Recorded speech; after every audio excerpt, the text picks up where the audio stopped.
బలా officer గారిని దానికి.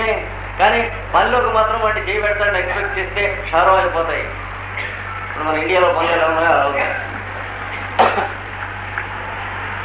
మీరు ఏదైనా ఒక ప్రోగ్రామ్ పెట్టుకుంటే మాత్రం సల్ఫర్ అనుమానం ఉన్నవాడిని అందులో ఆ ప్రోగ్రాంలో వర్కర్ కింద ఇన్వాల్వ్ చేయకూడదు. మగపెళ్లి వాళ్ళ బైక్లో ఉండొచ్చుగానే అంటే ప్రివిలేజెస్ ఎంజాయ్ చేస్తాడు అన్నమాట. అన్ని అందరూ అరేంజ్ చేశాక వచ్చి పోయి చేసి పెడతాడు 2 పూట్ల. ఆడపిల్లి వారి బ్యాచ్లో అంటే రెస్పాన్సిబిలిటీస్ వర్కర్స్ వాలంటీర్స్ దాంట్లో సల్ఫర్ పేషెంట్స్ ని క్రానిక్ సల్ఫర్ పేషెంట్స్ ని కౌంట్ చేయరాదు. అయితే మా అబ్బాయి కూడా ఏంటంటే ఎడవకుండా ఉంటాయి పేరే చేస్తూ వాళ్ళంతా ఓ పక్కన కూర్చుని కబుర్లు చెప్పుకుంటూ ఉంటారు. సోదా లేనిటువంటి వాళ్ళు పిలవకుండానే ఏ వర్క్ అయినా సరే వాళ్ళు అందులో ఒక భాగంగా అందుకుని చేస్తారు. మీరు చూస్తుంటే తెలుస్తుంది. కానీ చూస్తూ ఉన్నవాడు సల్ఫర్ పేషెంట్.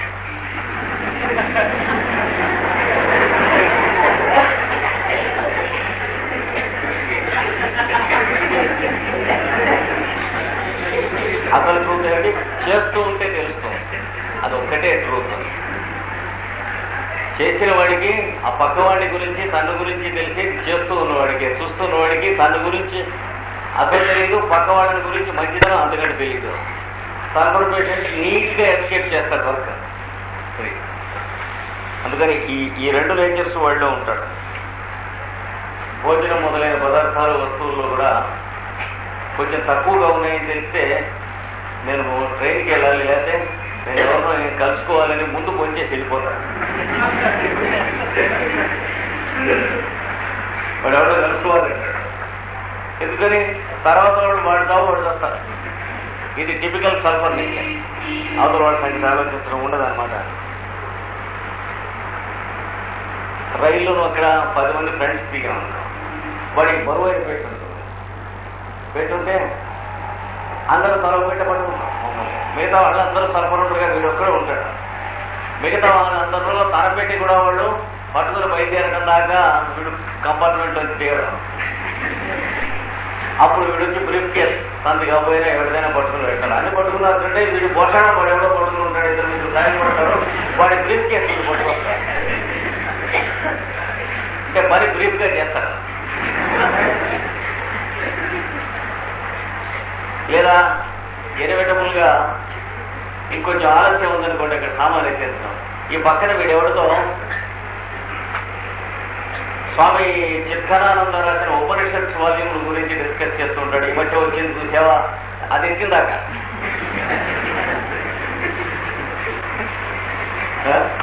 ఈ మధ్య కొత్త ఎడిషన్ వచ్చి చూసావా అని అడుగుతూ ఉంటాడు. అటు చూడటం ఎందుకంటే ఇక్కడ చిత్కారానంద ఉపనిషత్ వాల్యూముల గురించి మాట్లాడుతున్నాడు. ఇంపార్టెంట్ కాదు అయ్యేదాకా. ఇట్లాంటి చట్టాలు సల్ఫర్ వాడి దగ్గర చీప్ టాక్టిక్స్ చాలా ఉంటాయి.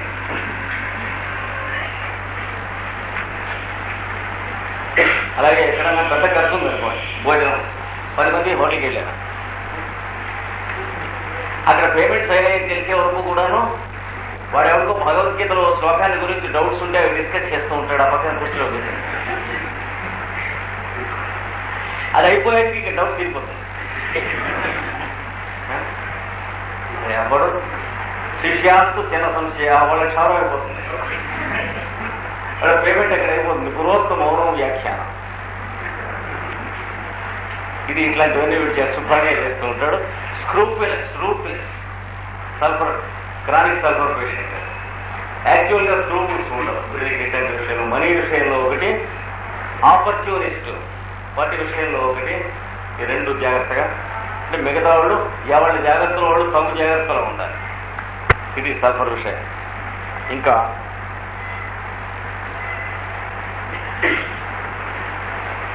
రిలీజియస్ మ్యారియర్స్, పాజిటివ్ కానీ నెగిటివ్ కానీ ఇవి ఉంటాయి. Insane type of ideas religion గురించి. ఉన్మాద స్థితి, మతోన్మాదము.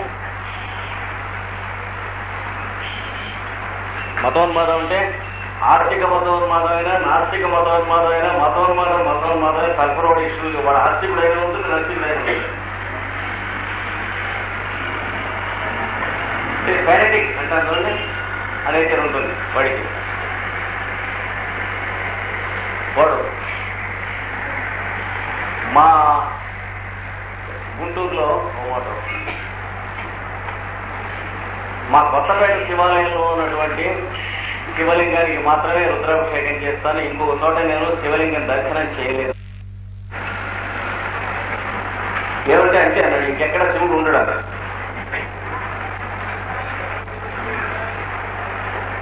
అలాగే నేను ప్రేయర్ చేసుకునే చోట ప్రేయర్ చేసేటువంటి వాళ్ళు ఎవరైనా ఉంటే వాళ్ళకి రిడక్షన్ వస్తుంది, లేకపోతే మిగతా వాళ్ళంతా కూడా ఆఫ్లు తిన్నారు.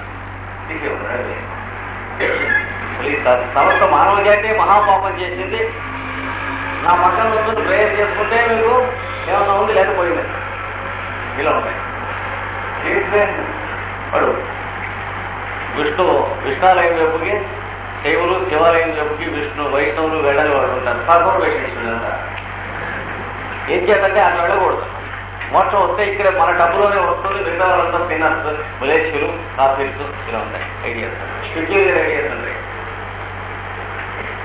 అంటే రిలీజియస్ ఇన్సియరిటీస్ అంటారు. దేవుడు ఉన్నాడని నమ్మే వాళ్ళంతా పాపులు అనేది వస్తుంది. ఏమైనా అందరికీ ఓ దేవుడు లేడా అంటే నాన్ సెన్స్. అట్లా ఉండడం ఒకడే దేవుడు, మిగతా వాళ్ళంతా అవసరం దేవుడు. అంటే ఎవరి ఐడియాస్ వాడికి ఉంటాయి. చెప్పిన సిగ్నేచర్స్ లాగా సల్ఫర్తో వాడికి క్రానిక్ ట్రీట్మెంట్ ఇచ్చాక గాడ్ మీన్స్ యూనివర్సల్ అప్పుడు చెబుతాడు. అందరిలో ఉన్నవాడు, అందరి పైన ఉన్నవాడు, అందరిని చూసేవాడు, సరైన మాటలు అప్పుడు వస్తాయి. స్క్రిప్చర్స్ లోవి, గాస్పెల్స్ లోవి నిజమైన అర్థాలు వాడికి అప్పుడు తెలుస్తాయి. లేకపోతే హెల్తీగా ఉండకపోతే బుక్స్ మన పాయింట్ ఆఫ్ వ్యూతో అర్థం అవుతాయి, కానీ ఆథర్స్ పాయింట్ ఆఫ్ వ్యూతో అర్థం అవ్వవు. ఏ బుక్స్ అయినా అంతే. మన ఐడియా అందులో ఉందో లేదో ఎరకబెట్టడానికి, అది రాసాడో లేదో చూడటానికి చూస్తాం. మనలో మయాతం ఉంటాయి. పుస్తకం చదివేటప్పుడు ఈ ఆధార్కి మనకున్న ఐడియాస్ ఉన్నాయా లేవా అని చూస్తాం. అంటే డిసీజ్ బ్రెయిన్ అది. మనకి హెల్త్ మార్పు వచ్చిన తర్వాత ఏం చూస్తాం, ఈ ఆధార్ ఐడియాస్ మనం వాడి ఐడియాస్ గా చూడటం ముందు నేర్చుకుంటాం. ఈ మార్పు వస్తుంది కనుక వీడు సల్ఫర్ వాడు చాలా డిసీజ్ టైప్ ఆఫ్ థింకింగ్ ఉంటుంది. అలా కూర్చుని 24 గంటలు మడి కట్టుకుని ఉండేవాడు ఉన్నారు. ప్రేయర్లో ఉండేటువంటి వాడు 24 hours రెసిడెన్షియల్ ప్రేయర్స్ అన్నారంటే ఇంకేం పని లేదు. ఏదైనా పని చేయంటే ఏం పని చేయను, అసలే ఈ పాపిస్తున్న అర్జన్ పెట్టాను, వాడి ఆజ్ఞ కోసం చూస్తున్నాను. అయితే భోజనం 2 పూట్ల అంటే వాడు ఎవడో తెచ్చి పెడుతున్నాడు, అక్కడక్కర్లేదు వాడు ఆజ్ఞ. ఆ నారాయణమూర్తి ఎప్పుడు తీసుకెళ్తారో చూస్తున్నా, వాడి ఆజ్ఞ కోసం చూస్తున్నాను. ఎవడు శుభ్రంగా ఏదైనా పాయిజన్ పొట్లను తీసుకెళ్ళి ఇది వేసుకోండి, వాడి ఆజ్ఞ వస్తుంది, సత్య వేసుకోవడం. గ్రాఫ్లీ ఇన్సిన్సియర్ టు ది కోర్, జాగ్రత్తగా ఉండాలి. ఇది సల్ఫర్ యొక్క నేచర్. బాగా బేసిక్ ఇన్సిన్సియరిటీ ఉంటుంది ఇట్లాంటి విషయంలో, especially spiritual and religious matters లో. వాడు he knows that he is wrong, but he wants to escape working or spending time or energy or money. ఇవి క్లియర్ గా కన్ఫర్మ్డ్ గా ఉంటాయి సల్ఫర్ వాడికి. ఇంకోటి కోసం కానీ, సొసైటీ కోసం కానీ, మనీ కానీ, టైం కానీ, ఏదైనా వస్తువులు కానీ స్పెండ్ చేయడాన్ని తప్పించుకోవడానికి ఏ ఫిలాసఫీ కావాలో ఆ ఫిలాసఫీ రిపీటెడ్ గా పుడుతూ ఉంటాడు, వాయిస్తూ ఉంటాడు. ఎవడన్నా ఏమైనా అడిగినప్పుడల్లా ఏరా హెల్ప్ చేయాలంటే 10 మందికి ఏదైనా చేయవా, ఎప్పుడైనా ఇంత ఆస్తి కదా వస్తావని అడిగితే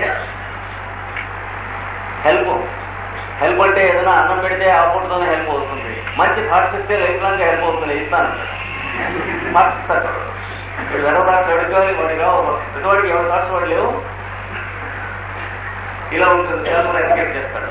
తర్వాత వాళ్ళందరూ బాగుంటాడని నేను మెడిటేట్ చేస్తానన్నాడు. ఆయన చేపిస్తాడు. మనకి లాంటి చాలా ఉంది బ్రహ్మాండం మా గుంటూరులో. ఏమండి as what is your contribution to the society అంటే బై గుడ్ థాట్స్. ఇది సల్ఫర్, టిపికల్ సల్ఫర్. నీ గుడ్ థాట్స్ వాడికి ఏది, వాడికి ఏవో గుడ్ థాట్స్ ఏం పనికి వస్తాయంటే no these things will help them for their well being. వాడికి ఎక్కడికి వెళ్ళినా పనులు అవుతాయి మనం గుడ్ థాట్స్ చదువుతుంటే. అడ్డం వస్తాయి. వాడికి మనకంటే బెటర్ థాట్స్ అనుకోండి. ఇది కన్ఫర్మ్డ్ గా సల్ఫర్ మెంటల్ సింప్టమ్స్ లో ఉన్నాయి. ఎదురికి తప్పించుకుంటామని this ends the mental symptoms of sulphur patient. ఇటుపైన మోడాలిటీస్ అనేటువంటి మెంటల్స్ మోడాలిటీస్ లేక చూడాల్సింది అవే దేహధర్మం, వికారములు లేక వైఖరులు.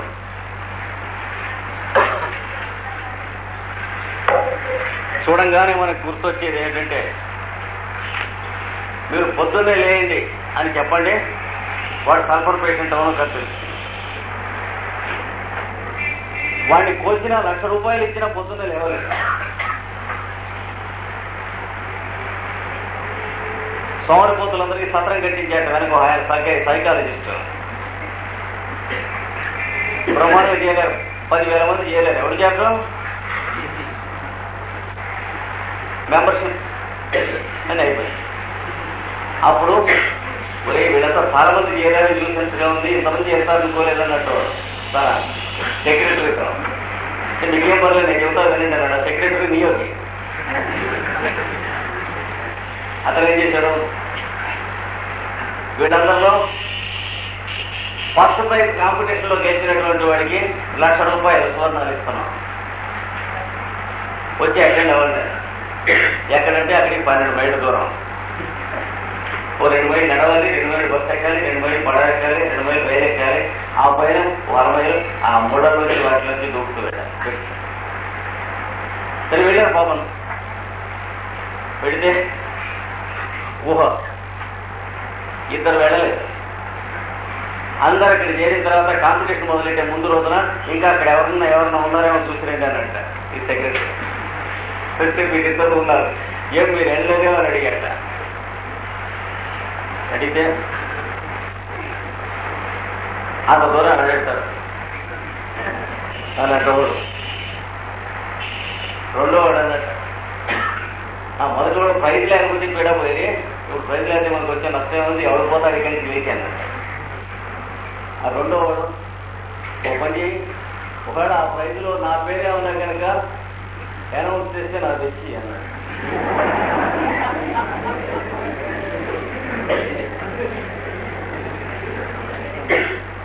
వీళ్ళిద్దరికి యూనివర్సిటీ ఫస్ట్, యూనివర్సిటీ సెకండ్ వచ్చింది. పిలిచి ఎక్కడ సంధించాక మొదటి వాడికి 100 కిక్స్ అంది ప్రొటెక్షన్, రెండో వాడికి 50 కిక్స్. ఈ సర్పర్ వాడు అలాంటి వాడు. ఇప్పుడు అంటే పొద్దున్నలే నీకు ₹1,00,000 ఇస్తానంటే పొద్దున పక్క నుంచి లేవడం అనేది ఇంపాసిబుల్, అవుట్ ఆఫ్ క్వశ్చన్. అది మొదటి లక్షణం. పొద్దున్నే విపరీతంగా నీరసంగా ఉంటుంది, ఒళ్ళు కదిలించలేకుండా ఉంటుంది, ఇంకా చేపాగిలేద్దాం అని ఉంటుంది. ఇంకా తెల్లవారబోతూ ఉన్నదంటే దిగులుగా ఉంటుంది మనస్సుకి. లేచి డైలీ రొటీన్ అటెండ్ కావాల్సి ఉంటుంది అనేటువంటి భీతి, భయం వస్తుంది. అది లేచి కొంచెం సాధన చేసి 8-8:30 అయిన తర్వాత పనిలో పడ్డ తర్వాత కొంత మర్చిపోతాడు. కానీ లేవబోతూ ఉండగా మాత్రం వాడికి ప్రాణాంతకం, ప్రతిరోజు కూడా పెద్ద లైఫ్ ప్రాబ్లం అన్నమాట వాడికి.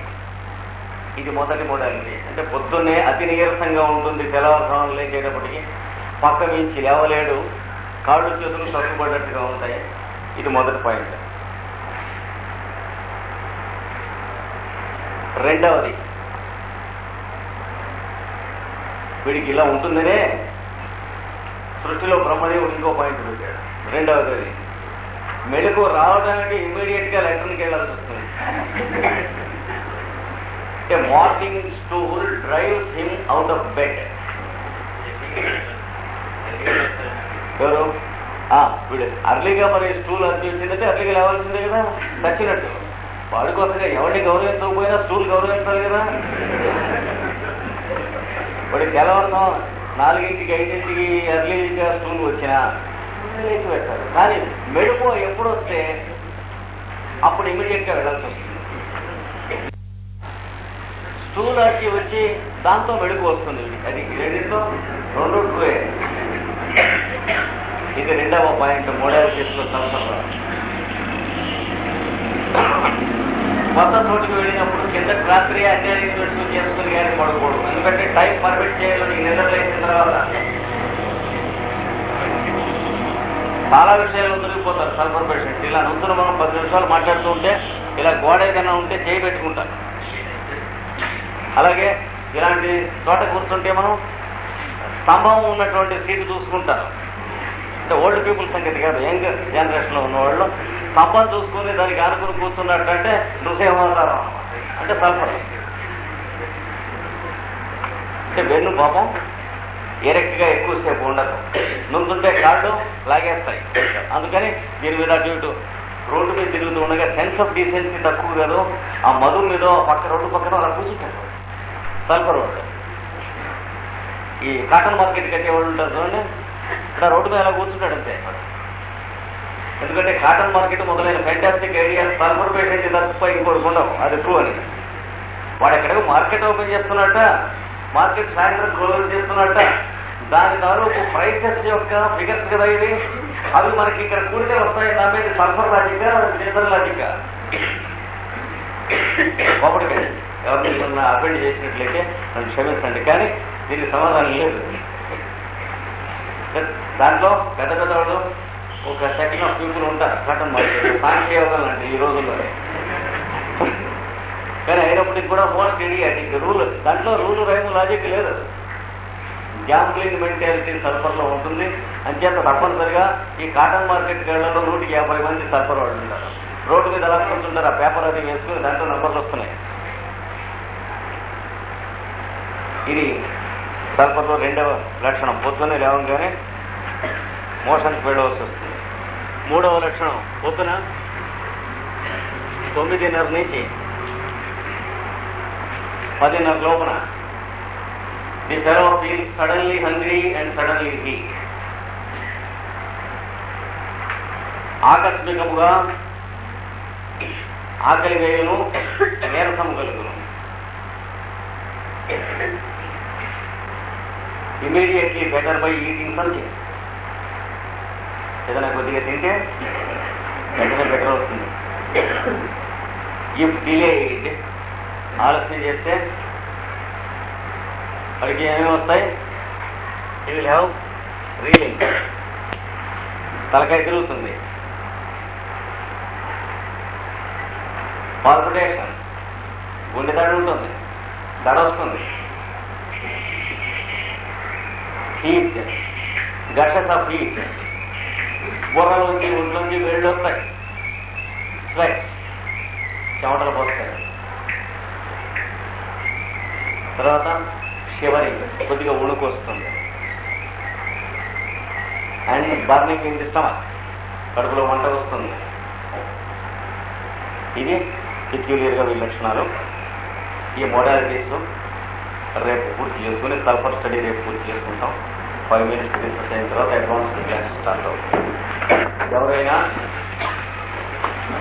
ఈ రికార్డు బుక్స్ రెండవ పుస్తకం తీసుకునేటువంటి వాళ్ళు ఉంటే దయచేసి చెప్పి తీసుకోవాల్సినది, లేట్గా వచ్చినటువంటి వాళ్ళు.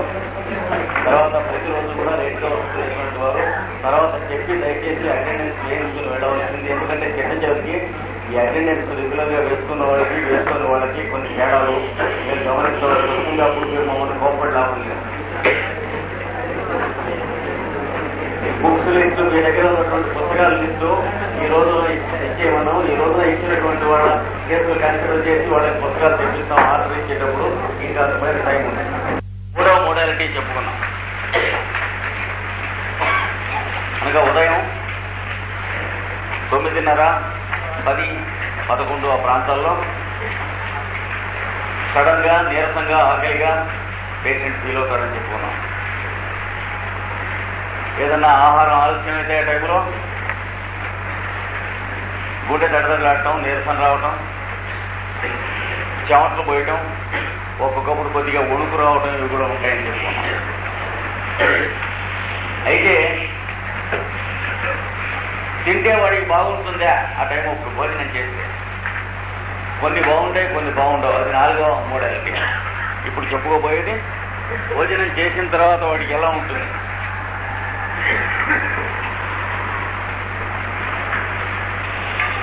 ఇందాక చెప్పినవన్నీ ఉపశమిస్తాయి, తగ్గుతాయి. నీరసం, దడ, చెమట, వణుకు. ఏవైతే ఆకలియటం వల్ల వస్తాయో అవన్నీ తగ్గుతాయి. అయితే ఇంకేముంది బాగానే ఉంటాడు కదా అంటే కొన్ని ఎక్కువ అవుతాయి వాడికి. అదొరకు ఉంటే ఎక్కువ అవుతాయి పొద్దున్న నుంచి ఉంటే, లేకపోతే పుడతాయి ఆ టైంకి. తల బరువు ఫోన్ చేయగానే బుర్ర పత్రం అనిపిస్తుంది, పక్కకి వేలాడేయాలి. దాంతోపాటు మత్తు, heaviness of head and drowsiness, కురికిబాటుగా ఉంటాడు. ఈ లక్షణాలు కొద్ది గొప్ప తేడాతో నక్సోమికా కూడా ఉన్నాయి. కాదే నక్సోమికాలో అసలు మొత్తం ప్రాణాంతకంగా ఉంటుంది తిన్నాక, వీడికి కొన్ని హాయిగా ఉంటే కొన్ని ప్రాణాంతకంగా ఉన్నాయి. ఆ తేడా చూసుకోవాలి మనం. ఇంకా మూడవది, శరీరం మొద్దుబారినట్టు ఉంటుంది భోంచేసిన కొంతసేపు వరకు.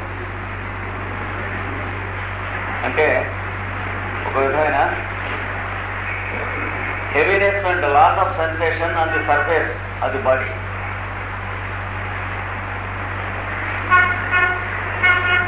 ఉండవలసినంత సెన్సేషన్ ఉండదు బాడీకి. ఒక common dullness and drowsiness complete గా స్కిన్ అంతా బాడీ అంతా ఉంటుందన్నమాట.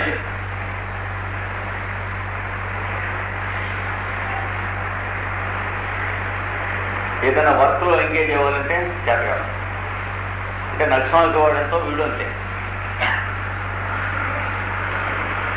ఏదైనా నడవాలంటే లాభం లేదు. పడుకుంటానికి చాలా ఇష్టంగా ఉంటుంది వాడికి. భోంచేసిన తర్వాత కొంతసేపు పడుకుంటాం ఇష్టంగా ఉంటుంది. ఈ ఇద్దరికి కూడా భోంచేసి నిద్రపోయి లేవటం. ఈ ఇద్దరితో పాటు మూడో వాడు ఉన్నాడు, గుర్తుపెట్టుకోండి. వాడికి కూడాను రూస్టాక్స్ వారు కూడా భోజనం చేసేటప్పటికి వెంటనే అలా పడుకోవాలి. ఆఫీస్కి వెళ్ళే లోపల ఒక 10 నిమిషాలు పావు గంట టైం ఉంటే లంచ్ టైంలో 20 నిమిషాలు కొనుక్కుదామని అనుకుంటాడు. పడుకోగానే కునికిపాటు పట్టేస్తుంది వాడికి. సల్ఫర్ వాడికి మొత్తం వస్తుంది, అదే నిద్ర అనుకుంటాడు. నక్సోమికా వాడికి దాదాపు మత్తు లాంటి నిద్రే, ఫాల్స్ స్లీప్ వస్తుంది అదే టైంలో. రూస్టాక్స్ వాడికి మాత్రం వెంటనే నిద్ర వచ్చేస్తుంది, అసలైన నిద్ర పడుకోగా. కానీ ఆ నిద్రలోంచి 5 నిమిషాల్లో కనుక మెలకు వస్తే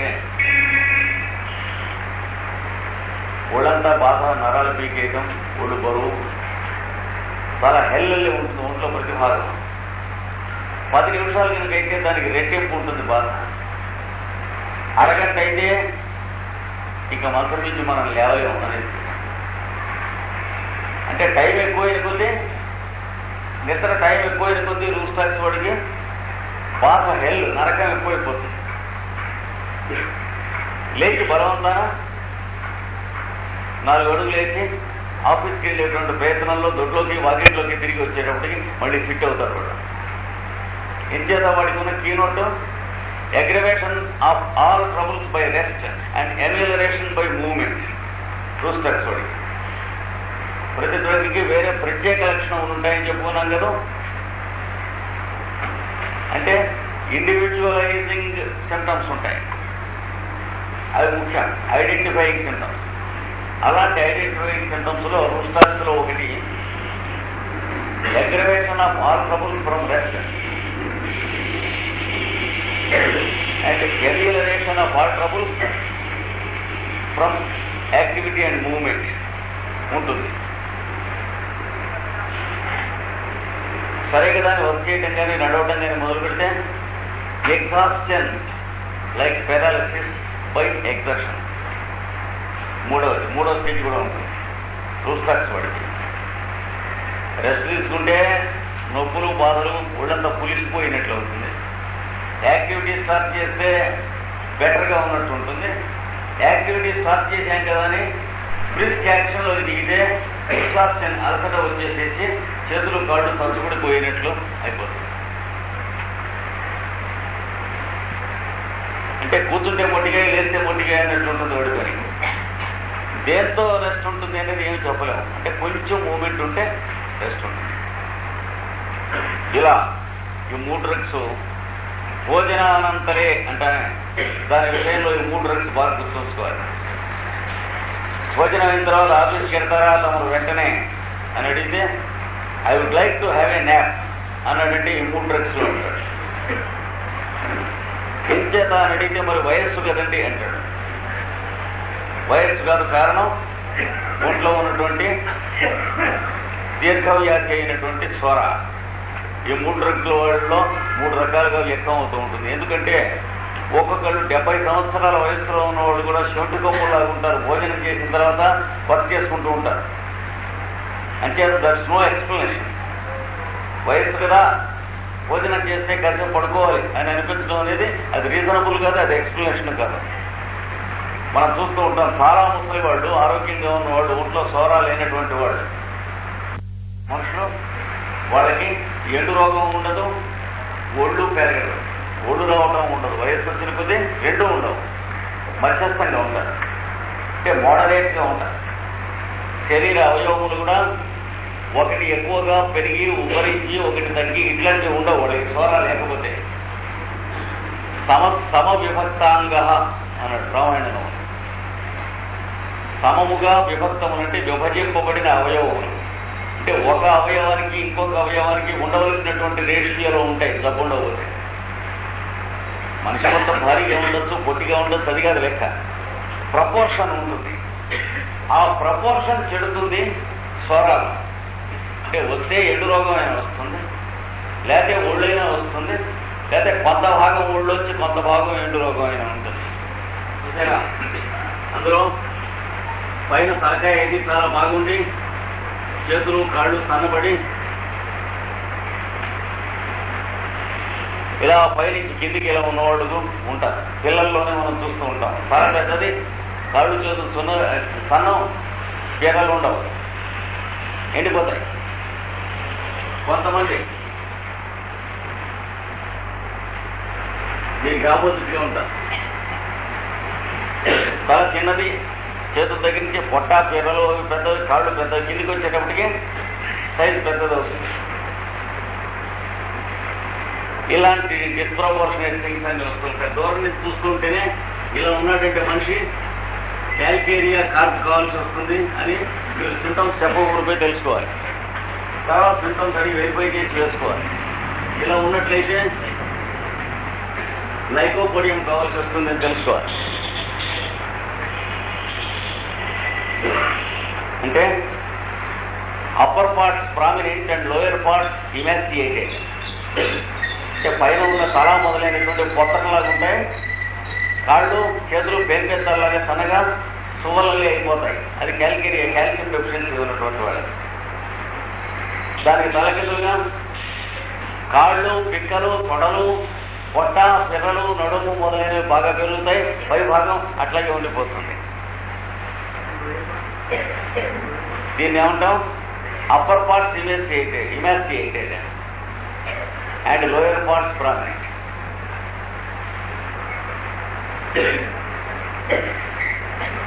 ఈ 2 రకాల వాళ్ళని మనం చూస్తాం. సామాన్యంగా చాలా ఖరీదైనటువంటి కారు ఆగిందంటే, 2 కార్లు ఆగితే ఆ కార్లలో జాగ్రత్తలో వాళ్ళు దిగుతారు ఎక్కువ మంది. వాష్ లైఫ్ లివ్ చేసేటువంటి వాళ్ళలో ఎక్కువ మంది లైఫ్లో పడే వాళ్ళు ఉంటారు.